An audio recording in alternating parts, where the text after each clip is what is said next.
Bonjour monsieur, Bonjour. vous êtes le président national de la coordination rurale. Oui, Et comment se passe votre campagne? très bien. Parce qu'en fait, tous les 6 ans, on se recompte et nous, cette fois-ci, nous sommes présents sur l'ensemble du territoire français, y compris les DOM. Ça veut dire que nous sommes à armes égales avec le syndicat FNSEA, parce que c'est celui-là qu'on a en ligne de mire, pour justement rééquilibrer le paysage syndical. Qu'est-ce qui a prévalu à votre présence ce matin dans le Var? Eh bien, Max Bauer donc, a monté lui aussi une liste ici dynamique et efficace. Et le Var n'est pas un département à part en France. Il souffre aussi énormément. L'agriculture est en train de quasiment disparaître. Et donc nous sommes là pour redonner du sens à ce métier et récupérer du revenu. Alors justement, en 2014 ou 2015, on va renégocier la PAC. Quelle est votre position d'une manière générale sur ce sujet?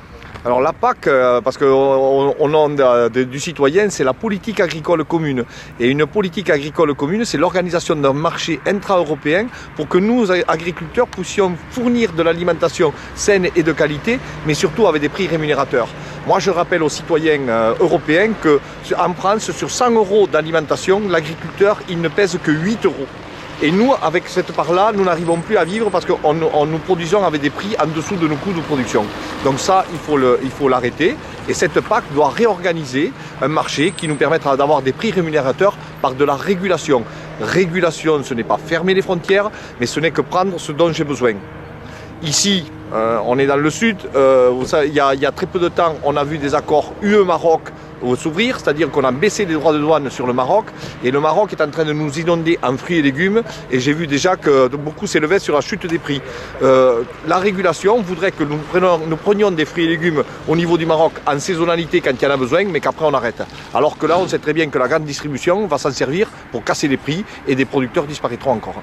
Alors une petite question, ça sera la dernière, sur votre campagne. Vous êtes le syndicat qui a le plus utilisé les nouvelles technologies de l'information.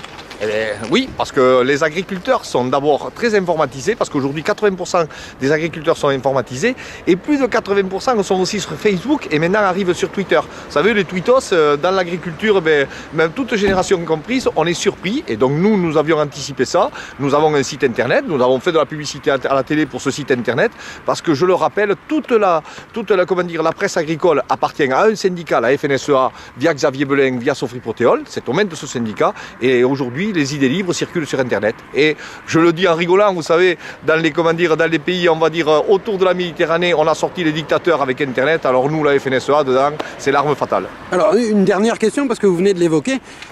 Pour la première fois, vous avez fait de la publicité. Et selon certains, ça va peut-être vous coûter cher.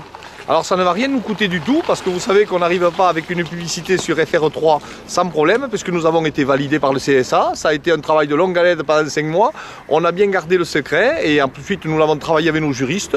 Alors quand Xavier Belin dit qu'il va nous traiter devant les juridictions compétentes, je l'attends toujours parce que c'est tout à fait légal et nous avons fait quelque chose de totalement légal, c'est-à-dire, je le redis bien, une publicité à la télé qui vante quand même notre site internet sur lequel les gens viennent s'informer. Ce site internet était celui du National et je rappelle que donc ces élections, c'est 95 départements qui vont de façon côte à côte aux élections. C'est pas le national qui va aux élections. Donc en fait, ce qu'on vous reproche, c'est d'avoir été novateur. Ben oui, et surtout d'avoir informé les agriculteurs avec une vraie information. Eh bien écoutez, Président, on va vous souhaiter bonne chance. Merci beaucoup de nous avoir reçus. Merci à vous.